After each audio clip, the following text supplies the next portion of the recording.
Buenas noches a todos, me llamo Eagon. Vamos con otra sesión de terror, por favor. Comenten desde dónde nos escuchan y suscríbanse. ¡Vamos! ¿Qué tal, Eagon? Me llamo Emilio, tengo 24 años y trabajo como repartidor aquí en la Ciudad de México desde hace como 3 años. Manejo para varias apps, Uber Eats, Rappi, Didi Food, las que se te ocurran. Es un trabajo pesado, pero me da para pagar la renta y los estudios. Estudio mercadotecnia en línea. Nunca había creído en nada paranormal.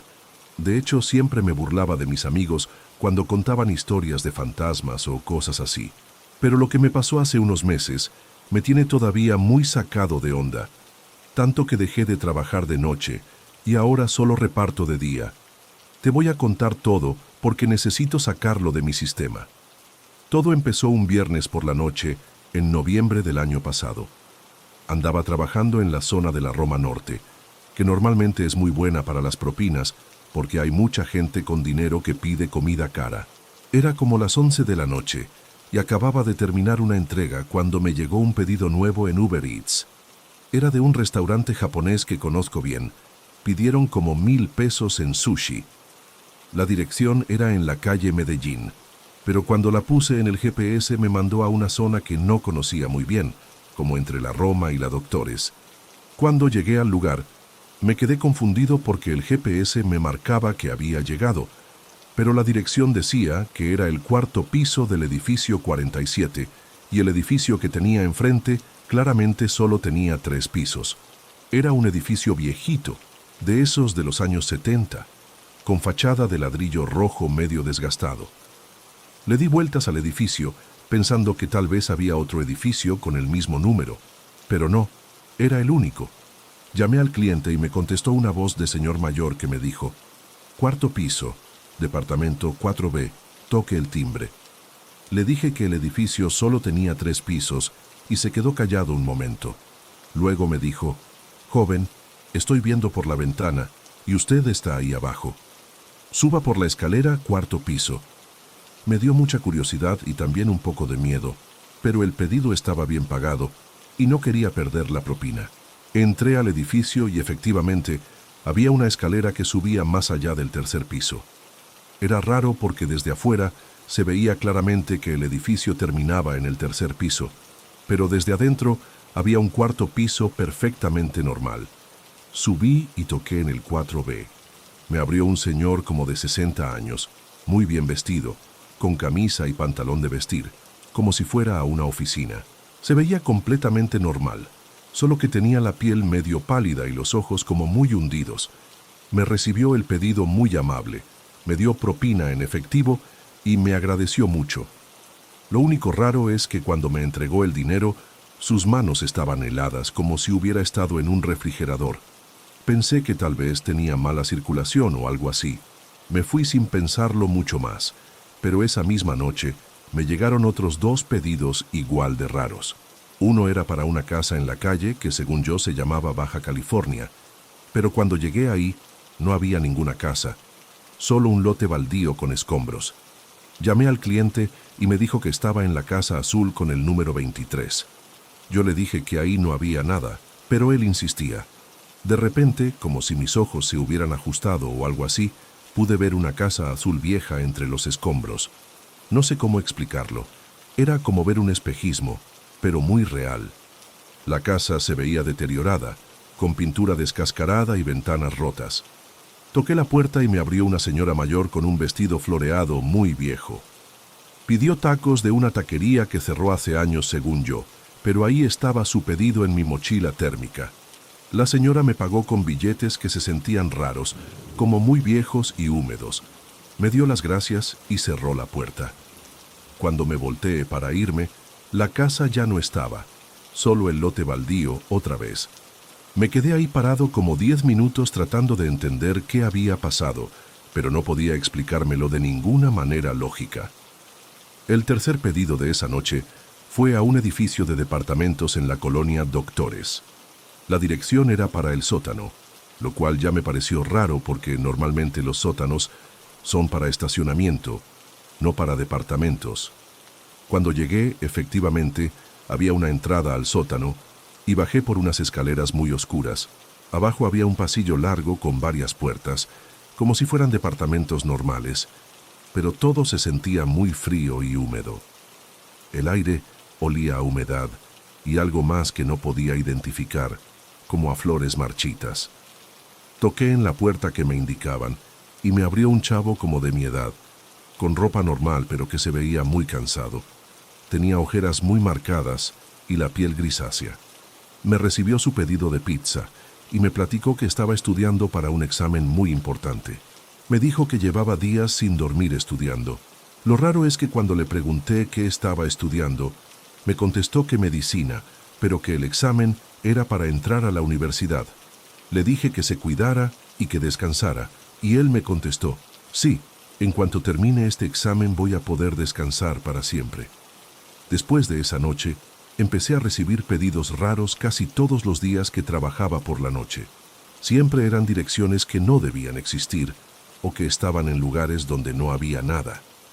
Los clientes siempre parecían personas normales al principio, pero cuando los veías bien, tenían algo raro. La piel muy pálida, los ojos hundidos, ropa vieja o desgastada, y siempre hacía mucho frío cerca de ellos. Algunos me platicaban cosas de su vida como si fuera normal, pero las cosas que decían no tenían sentido en el presente. Una noche, una señora que me recibió un pedido de comida china me estuvo platicando de cómo extrañaba a su familia. Me dijo que hacía mucho que no los veía porque estaba enferma en el hospital. Le pregunté en qué hospital y me dijo el nombre de uno que cerró hace como 10 años. Cuando le dije eso, se quedó muy confundida y me preguntó qué año era. Cuando le dije que era 2023, se puso muy pálida, más de lo que ya estaba, y cerró la puerta sin decir nada más. Empecé a darme cuenta de que todos estos pedidos tenían algo en común.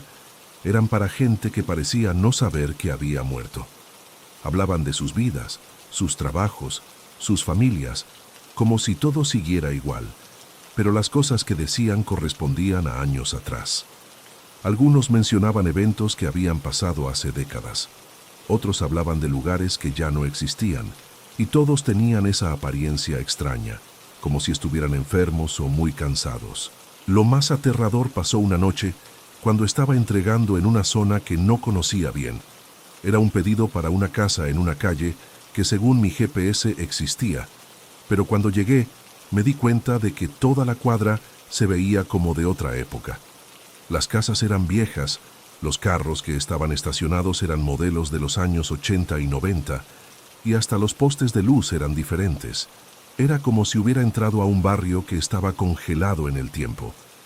Las pocas personas que vi en la calle se movían muy lento y no me voltearon a ver, como si yo fuera invisible. Entregué el pedido a una familia que estaba cenando en su sala.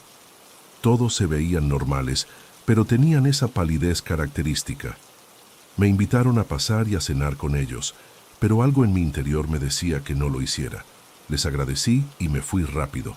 Cuando salí de la casa y caminé hacia mi moto, me di cuenta de que el barrio se veía diferente otra vez, más moderno, y mi moto estaba estacionada en una calle completamente distinta a donde la había dejado.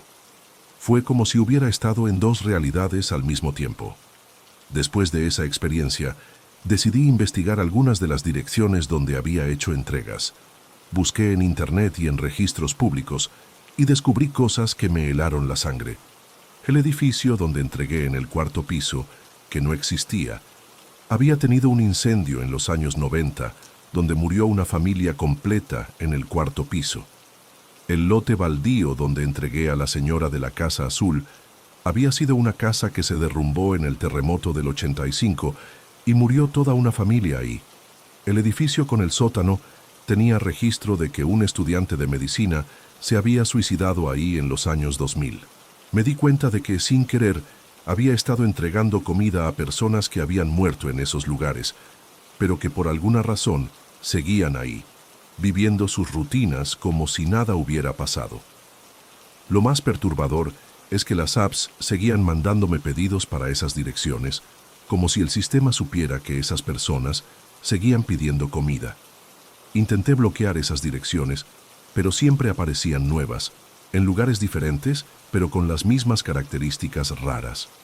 Decidí dejar de trabajar de noche, después de que una noche recibí como 8 pedidos seguidos para el mismo tipo de direcciones imposibles. Era como si me hubiera convertido en el repartidor oficial de un vecindario fantasma. Empecé a tener pesadillas, donde estaba atrapado entregando comida para siempre a personas muertas que no sabían que habían muerto. Algunas noches me despertaba sintiendo que alguien me tocaba el hombro, como si fuera un cliente esperando su pedido. Ahora solo trabajo de día y evito completamente las zonas donde tuve esas experiencias. He hablado con otros repartidores y algunos me han contado historias similares, pero la mayoría piensa que estoy loco o que me estreso mucho trabajando. Un chavo me dijo que él también había tenido entregas raras, pero que había aprendido a ignorarlas y a cancelar cualquier pedido que le diera mala espina. Me aconsejó que siempre revisara bien las direcciones antes de aceptar pedidos. Heagon, te juro que todo esto me pasó tal como te lo estoy contando. No estoy inventando nada ni exagerando. Sé que suena muy loco, pero creo que de alguna manera el trabajo de repartidor me conectó con personas que murieron, pero que siguen atrapadas en los lugares donde vivían, repitiendo sus rutinas cotidianas, sin darse cuenta de que ya no están vivos. Tal vez porque los repartidores vamos a tantos lugares diferentes, a veces entramos sin querer a esas dimensiones o realidades donde ellos siguen existiendo. Si decides contar esta historia en tu canal, te pido que no menciones mi nombre real ni las ubicaciones específicas. Todavía trabajo como repartidor y no quiero que me afecte laboralmente, pero sí creo que es importante que otros repartidores sepan que si les empiezan a llegar pedidos muy raros, con direcciones que no cuadran o clientes que se ven extraños, es mejor cancelar y alejarse. No vale la pena arriesgarse a quedar atrapado entregando comida en el limbo para siempre. Me llamo Raúl, tengo 35 años y trabajo como mototaxista aquí en Oaxaca desde hace como 8 años. Manejo una Italika 150 que ya tiene sus años pero todavía jala bien. Mi ruta normal es por el centro histórico y las colonias alrededor, llevando gente que va al trabajo, estudiantes, turistas, lo típico. También hago encargos, llevo paquetes, comida, medicinas, cualquier cosa que quepa en mi moto. Es un trabajo honesto que me da para mantener a mi familia. Tengo esposa y 2 chavos. Nunca me había pasado nada raro en todos estos años, hasta que empecé a aceptar encargos de un tipo muy extraño que cambió mi vida completamente. Todo comenzó hace como 4 meses, un martes por la tarde. Estaba parado en mi base cerca del mercado 20 de noviembre, esperando clientes, cuando se acercó un señor muy bien vestido. Traía traje gris, zapatos brillantes, pero se veía medio raro, como fuera de lugar entre toda la gente del mercado. Me dijo que necesitaba que le transportara un paquete a una dirección en la colonia Xochimilco. Era una caja como del tamaño de una caja de zapatos, envuelta en papel café y amarrada con mecate. Me ofreció 200 pesos por el viaje, que era mucho más de lo normal, así que acepté sin pensarlo 2 veces. Cuando puse la caja en la parte trasera de la moto, sentí que pesaba raro, como si se moviera el peso de un lado a otro. Le pregunté al señor qué había adentro, por si era algo frágil, pero me dijo que no me preocupara, que solo la entregara en la dirección que me dio. Me dio el dinero por adelantado, lo cual también era raro porque normalmente cobro al llegar. Arranqué hacia la dirección que me había dado, pero durante todo el camino sentía como si la caja se moviera. Al principio pensé que eran las vibraciones de la moto, pero luego empecé a escuchar ruidos muy bajitos, como rasguños o como si algo estuviera tratando de salir. Cuando llegué a la dirección, era una casa normal de la colonia, pero se veía medio abandonada. Toqué la puerta y no salió nadie. Toqué varias veces y nada. Llamé al número que me había dado el señor, pero me salía que no existía. Me quedé ahí como media hora esperando, y la caja seguía haciendo ruidos raros. Al final decidí regresar al mercado para devolvérsela al cliente, pero cuando llegué ya no estaba. Le pregunté a otros mototaxistas si habían visto al señor del traje gris, pero nadie sabía de quién les hablaba. Me quedé con la caja todo el día, sin saber qué hacer. Los ruidos seguían, a veces más fuertes, a veces más suaves, pero nunca paraban completamente. Esa noche la llevé a mi casa y la puse en el patio, porque ya me estaba poniendo muy nervioso. Mi esposa me preguntó qué era y le conté lo que había pasado. Ella me dijo que la abriera para ver qué había adentro, pero algo me decía que no lo hiciera. Tenía un mal presentimiento, como si abrir esa caja fuera a traer problemas muy grandes. Al día siguiente, el mismo señor apareció otra vez en mi base. Esta vez traía 2 cajas del mismo tamaño que la anterior. Me dijo que ya había recogido la primera caja, aunque yo sabía perfectamente que la tenía en mi casa. Le pregunté cómo había entrado a la casa donde la había dejado y me contestó que no me preocupara por esos detalles. Me ofreció 500 pesos por entregar las 2 cajas nuevas a direcciones diferentes. El dinero me convenía mucho porque andaba medio apretado, así que acepté, aunque ya tenía mis dudas sobre todo el asunto. Las 2 cajas nuevas también hacían ruidos y se sentían raras al cargarlas. Durante los viajes, empecé a notar que veía al mismo señor reflejado en los espejos de los carros estacionados, en las ventanas de las tiendas, hasta en los charcos de agua de la calle. Siempre estaba parado, viéndome, como siguiendo mi recorrido. Pero cuando volteaba a ver directamente, no había nadie. Solo lo podía ver en los reflejos, lo cual me tenía muy sacado de onda. Pensé que era el estrés o que estaba trabajando demasiado. Las entregas fueron igual de raras que la primera vez. Ninguna de las 2 direcciones tenía a alguien esperando el paquete. En una casa me dijeron que ahí no vivía nadie con el nombre que me habían dado, y en la otra ni siquiera existía el número de la casa. Regresé a buscar al señor al mercado, pero otra vez había desaparecido. Cuando llegué a mi casa, las 2 cajas que había llevado conmigo ya no estaban en la moto. Simplemente habían desaparecido, aunque yo estaba seguro de que las había amarrado bien a la parrilla trasera. Durante las siguientes semanas, el señor siguió apareciendo 2 o 3 veces por semana, siempre con más cajas para entregar. Siempre me pagaba muy bien, pero las entregas nunca se completaban normal. Los paquetes hacían ruidos cada vez más fuertes y raros, como si hubiera animales pequeños adentro, o como voces muy bajitas hablando en idiomas que no entendía. Y yo seguía viendo al señor en todos los reflejos por donde pasaba, en las ventanas de las tiendas, en los espejos retrovisores de los carros, en las pantallas de los celulares de la gente. Siempre me estaba viendo, siempre siguiendo mi ruta.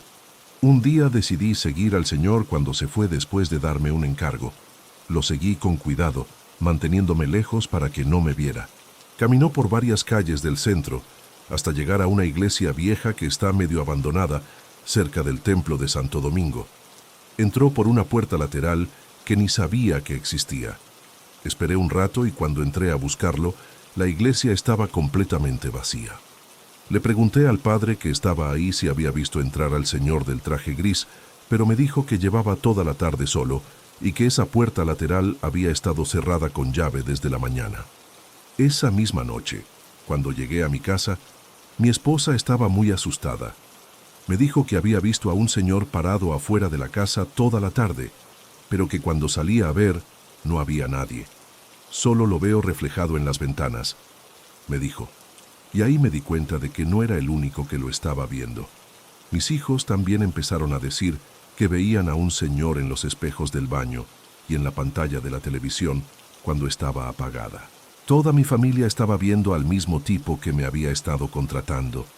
Decidí investigar un poco sobre el señor. Le pregunté a gente mayor del barrio si conocían a alguien que se viera como él. Una señora que tiene una tienda cerca del mercado me dijo que la descripción le sonaba familiar, pero de hace muchos años. Me llevó a ver unas fotos viejas que tenía de las fiestas del barrio de los años 80 y 90. En una de las fotos, ahí estaba él, el mismo señor del traje gris con la misma cara, parado en el fondo de una foto de 1987. La señora me dijo que era un comerciante que había muerto en un accidente de tránsito por esos años. A partir de ese momento, todo se volvió más intenso. Las cajas que me daba empezaron a moverse tan fuerte que casi me tiraban de la moto. Los ruidos que hacían eran como gritos ahogados, como si hubiera gente atrapada adentro pidiendo ayuda. Y lo peor era que empecé a ver no solo al señor del traje gris en los reflejos, sino a otras personas también. Algunas se veían como si estuvieran heridas, otras como si estuvieran muy enfermas. Todos me seguían a través de los espejos y reflejos, como si estuviera transportando algo que los atraía. Una tarde decidí que ya no podía más con esa situación. Cuando el señor llegó con otra caja, le dije que ya no quería trabajar con él, que buscara a otro mototaxista. Se quedó callado un momento, y luego me sonrió de una manera que me dio mucho miedo. «Raúl», me dijo, «tú ya estás conectado con nosotros. No puedes simplemente dejar de trabajar». Me di cuenta de que nunca le había dicho mi nombre. «¿Cómo sabes mi nombre?», le pregunté. Pero él solo siguió sonriendo y se fue caminando. Esa fue la última vez que lo vi en persona, pero siguió apareciendo en los reflejos, junto con todas las otras personas que había empezado a ver. Ahora los veo todos los días, en cualquier superficie que refleje. Se han vuelto más claros, más reales, como si estuvieran tratando de cruzar de su mundo al nuestro a través de los espejos. Mi familia ya no puede vivir normal en la casa porque todos los espejos muestran a estas personas. Hemos tenido que cubrir todos los espejos de la casa con sábanas y evitar cualquier superficie brillante. Dejé de trabajar en esa zona del mercado y me moví a otra base en la colonia Santa Rosa, pero ellos me siguieron. No importa dónde vaya, siempre están ahí en los reflejos, viéndome, siguiéndome. A veces escucho sus voces muy bajitas cuando paso cerca de ventanas o carros con vidrios polarizados. Creo que sin querer me convertí en algún tipo de transportista entre su mundo y el nuestro, y que las cajas que llevaba contenían algo que los ayudaba a mantenerse conectados con nuestro mundo. Egon, lo que más me asusta es que creo que esto no va a parar nunca. He tratado de ir con sacerdotes, curanderos, hasta con un brujo que me recomendaron, pero nadie ha podido ayudarme. Algunos me dicen que estoy loco, otros que trabajé con fuerzas muy peligrosas sin saberlo. Lo único que sé es que ya no puedo vivir normal sabiendo que hay personas muertas siguiéndome a todos lados, tratando de comunicarse conmigo a través de cualquier reflejo. Hola Egon, ¿cómo estás? Me llamo Roberto, tengo 29 años y trabajo como mecánico aquí en Ecatepec. Tengo mi propio tallercito desde hace como 5 años, especializado en transmisiones automáticas y frenos. No gano muchísimo, pero me alcanza para vivir decente. El año pasado decidí que ya era hora de comprar mi propia casa en lugar de seguir pagando renta, así que empecé a buscar algo que estuviera en mi presupuesto. Encontré una casa en la colonia Jardines de Morelos que estaba increíblemente barata, tanto que pensé que tenía que tener algún problema grave, pero cuando la fui a ver, se veía normal por fuera. Solo necesitaba algunas reparaciones menores. La casa la estaba vendiendo una señora mayor que decía que había pertenecido a su hermana, que había muerto hace un par de años. Me explicó que llevaba tiempo tratando de venderla, pero que la gente siempre se echaba para atrás después de visitarla. Me dijo que me la dejaba en la mitad del precio que había estado pidiendo porque necesitaba deshacerse de ella rápido. Yo pensé que era mi oportunidad, porque casas en esa zona normalmente cuestan el doble de lo que me estaba pidiendo. Era una casa de 2 pisos, 3 recámaras, 2 baños, con un patio trasero pequeño pero decente. Los primeros días después de mudarme, todo estuvo normal. La casa necesitaba algunas reparaciones que yo mismo podía hacer, cambiar algunas llaves, arreglar un par de contactos eléctricos, pintar algunas paredes.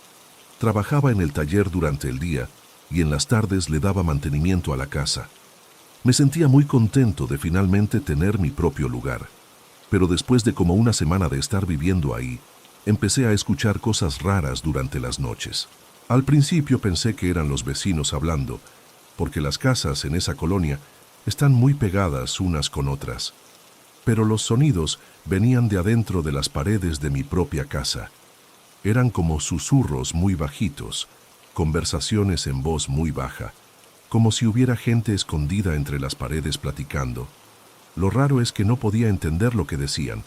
Eran como murmurios constantes que se escuchaban más fuerte cuando estaba todo en silencio, especialmente de madrugada. Las primeras noches traté de ignorar los sonidos, pensando que tal vez eran las tuberías o el asentamiento normal de una casa vieja. Pero conforme pasaron los días, los susurros se fueron haciendo más claros y más constantes. Parecía como si hubiera varias personas hablando al mismo tiempo, a veces en diferentes partes de la casa. Me levantaba en las madrugadas para revisar de dónde venían los sonidos, pero cuando me acercaba a las paredes, se callaban. En cuanto regresaba a mi cuarto, empezaban otra vez. Una noche, como a las 3 de la mañana, logré escuchar claramente una conversación. Era como si estuvieran hablando de mí. Escuché que una voz decía: «Roberto está teniendo problemas con la transmisión del Tsuru azul», y otra voz contestaba: «Sí, pero no va a encontrar la pieza hasta el viernes». Me quedé helado porque efectivamente ese día había estado batallando con la transmisión de un Tsuru azul de un cliente y no había podido conseguir una pieza específica que necesitaba. Era imposible que alguien más supiera ese detalle tan específico de mi trabajo. Al día siguiente, exactamente como habían dicho las voces, encontré la pieza que necesitaba, pero fue hasta el viernes. Un proveedor me llamó diciendo que acababa de llegar un embarque y que tenía exactamente lo que buscaba. Me quedé muy inquieto pensando en cómo las voces de las paredes habían sabido eso con 3 días de anticipación. Esa noche puse más atención a lo que susurraban, y efectivamente parecían estar hablando de cosas que iban a pasar en mi vida antes de que pasaran. Durante las siguientes semanas, las voces se volvieron más específicas y precisas. Me decían cosas como: «Mañana va a venir la señora del Aveo Rojo muy enojada porque el aire acondicionado no enfría», o «El miércoles, Roberto va a tener una discusión con su proveedor de refacciones por una factura mal hecha». Y todas esas cosas pasaban exactamente como las voces las habían descrito. Era como si tuvieran acceso a información sobre mi futuro que yo no tenía. Lo más inquietante era que también sabían detalles de mi vida personal que nadie más conocía. Una noche escuché que comentaban sobre una llamada que iba a recibir de mi exnovia, diciendo exactamente qué día iba a llamar y por qué. Efectivamente, 3 días después me llamó para pedirme que le arreglara su carro porque se había acordado de que yo era bueno con los autos. Las voces también sabían sobre problemas de salud que yo tenía, pero que no le había comentado a nadie, como un dolor de espalda que me molestaba por estar agachado trabajando. Una noche decidí intentar hablar directamente con las voces. Me acerqué a la pared de mi recámara, donde se escuchaban más fuerte, y les pregunté quiénes eran y qué querían. Los susurros se callaron completamente por varios minutos, y luego escuché muy claramente que una voz me decía: «Somos los que estuvieron aquí antes que tú, Roberto. Sabemos lo que va a pasar porque ya lo hemos visto». Otra voz añadió: «No tengas miedo, solo queremos ayudarte a estar preparado». A partir de esa conversación, las voces se volvieron más directas conmigo. Ya no solo susurraban entre ellas, sino que a veces me hablaban directamente. Me daban consejos sobre mi trabajo, me advertían sobre clientes que no me iban a pagar. Me decían cuándo iba a haber problemas con mis herramientas antes de que pasaran. Una vez me dijeron que no fuera al taller un día específico porque iba a haber un problema con la electricidad. No les hice caso, y efectivamente ese día hubo un cortocircuito que dañó varias de mis herramientas eléctricas. Decidí investigar sobre la historia de la casa para entender quién había vivido ahí antes. Fui con los vecinos más viejos de la cuadra para preguntarles qué sabían sobre la casa. Una señora que vive enfrente me contó que ahí había vivido una familia completa: los papás, 3 hijos y la abuela. Me dijo que toda la familia había muerto en un accidente automovilístico como hace 5 años, cuando regresaban de unas vacaciones. La casa había estado vacía desde entonces porque los familiares que la heredaron no querían vivir ahí. Otra vecina me contó detalles más específicos sobre la familia. Me dijo que el papá se llamaba Carlos y era mecánico, igual que yo, y que tenía su taller en la misma zona donde yo trabajo ahora. Los hijos eran 2 niños y una niña, y la abuela era una señora muy platicadora que siempre sabía todo lo que pasaba en el barrio. Esa señora sabía las cosas antes de que pasaran, me dijo la vecina. Siempre nos decía cuándo iba a llover o cuándo alguien se iba a enfermar y casi siempre le atinaba. Con esa información, empecé a entender mejor lo que estaba pasando. Las voces que escuchaba en las paredes eran probablemente la familia que había muerto, y por alguna razón se habían quedado en la casa. Como el papá también había sido mecánico, entendía mi trabajo y podía darme consejos útiles. Y como la abuela había tenido cierta habilidad para predecir cosas, tal vez en la muerte esa habilidad se había intensificado o expandido a toda la familia. Las voces nunca han sido amenazantes o malévolas. Al contrario, siempre han tratado de ayudarme y protegerme. Me han salvado de varios problemas en el trabajo y en mi vida personal. Pero vivir con ellas no es fácil. A veces me siento como si no tuviera privacidad en mi propia casa, porque sé que están ahí escuchando todo lo que hago.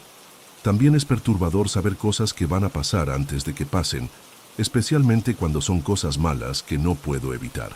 Una noche les pregunté directamente por qué se habían quedado en la casa y por qué me ayudaban. La voz que parecía ser la del papá me contestó: «Esta era nuestra casa, Roberto. Aquí fuimos felices y aquí queremos quedarnos. Tú eres como nosotros, trabajas con las manos, arreglas las cosas. Entendemos tu vida porque es parecida a la que tuvimos. Te ayudamos porque queremos que seas feliz aquí, como nosotros lo fuimos». La abuela añadió: «Además, mijo, a veces vemos cosas feas que van a pasar y no queremos que te lastimes si podemos evitarlo. Han pasado ya 8 meses desde que me mudé a la casa y las voces siguen ahí todas las noches. He aprendido a vivir con ellas y debo admitir que sus consejos me han ayudado mucho. Mi negocio ha crecido porque sé con anticipación qué problemas van a tener mis clientes y puedo estar preparado con las refacciones correctas. También he evitado varios accidentes y problemas porque me han advertido con tiempo. Pero a veces me pregunto si esto es normal o si debería buscar otra casa. Mis amigos y familia no saben sobre las voces porque estoy seguro de que pensarían que estoy loco. Solo mi hermana sabe algo, porque una vez que se quedó a dormir en mi casa, me preguntó si había escuchado gente hablando en las paredes. Le dije que probablemente eran los vecinos, pero vi en su cara que no me creyó completamente. Egon, te voy a ser honesto. No sé si quedarme en esta casa para siempre o buscar otro lugar. Por un lado, las voces me han ayudado mucho y siento que la familia que vive en las paredes genuinamente se preocupa por mí. Por otro lado, vivir con espíritus, aunque sean amigables, no es algo que cualquier persona pueda manejar a largo plazo. A veces siento que estoy viviendo más en su mundo que en el mío. Te pido que no menciones mi nombre real ni la dirección exacta de la casa. No quiero que llegue gente curiosa a molestar a la familia que vive en las paredes, porque creo que han sufrido suficiente.